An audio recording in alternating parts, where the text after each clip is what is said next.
మాకు ఎవరు లేరు, మేమే కష్టపడి పిల్లలను పెంచి పెద్ద చేస్తున్నాను. మా పరిస్థితి అంటే ఇంకా నేను పని చేయడం వల్లనే ఒక్కొక్కసారి పని ఉంటుంది, ఒక్కొక్కసారి పని ఉండదు. దానివల్లనే ఇల్లు పోషిస్తున్నా.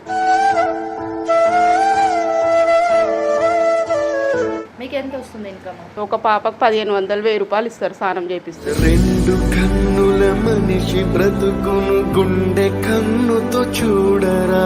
వర్షం వస్తే ఇల్లు కూడా మొత్తం నిండిపోతుంది, 4 రూములు కూడా నిండిపోతాయి. హలో అండి, నమస్తే. ఓల్డ్ అల్వాల్ మంజుల వాళ్ళ ఇంటికి వచ్చాం మనము. సో వాళ్ళ పాప శ్రీ సాయి విజ్ఞాన్ భారతి పద్మరావు నగర్ కాలేజ్లో చదువుతున్నారు. సో వాళ్ళని కనుక్కుందాము, వాళ్ళ పరిస్థితి ఏంటి అన్నది. Hello aunty. హలో, బాగున్నారా అండి? బాగున్నామండి. నా పేరు మంజుల. మా ఆయన చనిపోయి 6 years అవుతుంది.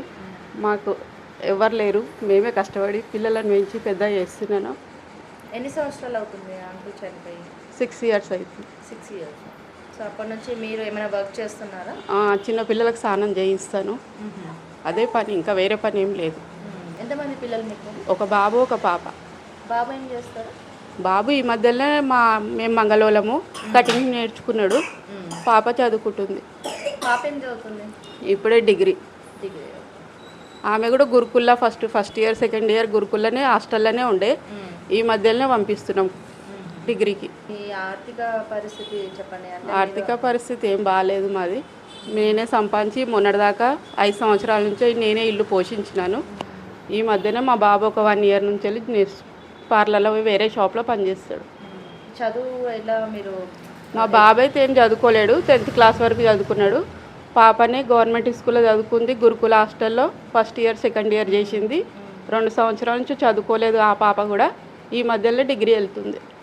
ఎందుకు చదువుకోలేదు? ఎందుకు డిస్కంటిన్యూ చేయించారు? మా దగ్గర డబ్బులు లేకుండా. అంటే ఇంటర్ ఎలా చదివింది మరి? ఇంటర్ గురుకులనే వాళ్ళే మొత్తం అక్కడనే వదిలిపెట్టేసి వచ్చినాము. హాలిడేస్ ఉన్నప్పుడు 10 days తీసుకొచ్చుకుని ఉంటే మళ్ళీ అక్కడనే వదిలిపెట్టేసి వచ్చినాం. దసరా హాలిడేస్లో అట్లా 10 days వస్తుండే. 1 year మొత్తం అక్కడనే ఉంటుండే. హాలిడేస్ ఉంటే ఇంటికి వస్తుండే, లేకపోతే మొత్తం 1 year అక్కడనే చదువుకుంది కరీంనగర్లో గురుకుల హాస్టల్లో.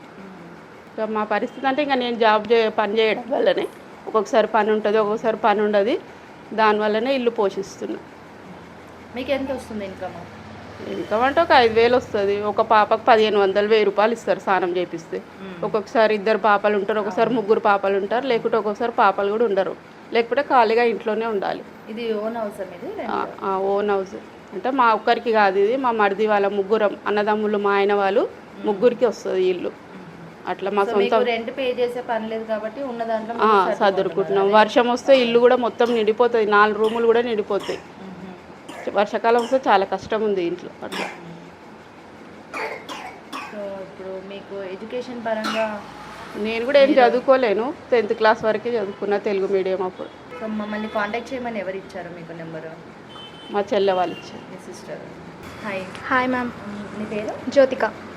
ఏం చదువుతున్నావు? ఇప్పుడు డిగ్రీ ఫస్ట్ ఇయర్ మేడం. ఏ college? Sri Vignan Bharathi Padmarao Nagar. Padmarao Nagar. So daily up and down ఎలా వెళ్తావు? ఇది అల్వాలు పద్మరావు నగర్ చాలా లాంగ్ కదా డిస్టెన్స్?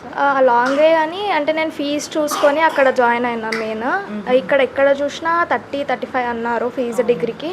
సో అక్కడ 15K అంటే సరే బెస్టే కదా అని జాయిన్ అయ్యాను. ఫ్రీ బస్సే కాబట్టి ప్రాబ్లం లేదు రావడానికి పోవడానికి. ఫస్ట్ కొంచెం ఫాస్ట్ వెళ్తున్నాను అంతే. సో ఇప్పుడు మీకు ఎడ్యుకేషన్ పరంగా ఎవరు సపోర్ట్ చేస్తున్నారు? అంటే లాస్ట్ టైం అయితే అన్ననే పే చేసిండు ఫస్ట్ టర్మ్కి ఫీజు కట్టాలి అంటే, అంతే, ఇంకా ఏం పే చేయలేదు అంతే. ఇప్పుడు మీరు మా నుంచి ఏం ఎక్స్పెక్ట్ చేస్తున్నారు? అంటే మమ్మల్ని ఎవరు అప్రోచ్ చేయమని చెప్పారు? మా పిన్ని మీకు తెలుసు అంట కదా, సో మా పిన్ని మళ్ళీ రిఫర్ చేసింది. ఇట్లా కాలేజ్ కూడా జాయిన్ అయినావు కదా, నీకు హెల్ప్ అవుతుంది అని చెప్పి పంపించారు సెమినార్కి. సో మీరు ఏం ఎక్స్పెక్ట్ చేస్తున్నారండి ఇప్పుడు ఆర్జే నుంచి? మాకు ఫీజు అంటే మనీకే కొంచెం కష్టంగా ఉంది మేడం. మా డాడీ చనిపోయినప్పటి నుంచి మమ్మీ అంటే పని చేస్తుంది, అంటే మమ్మీ ఎప్పుడు చేస్తుందని కూడా లేదు. అప్పుడు అంటే కొన్ని రోజులే ఉంటుంది, తర్వాత మళ్ళీ వేరే దొరికే వరకు కష్టమే.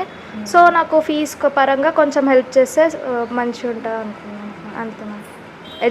ఎడ్యుకేషన్ తరపునే హెల్ప్ చేయాలని కోరుకుంటున్నాను.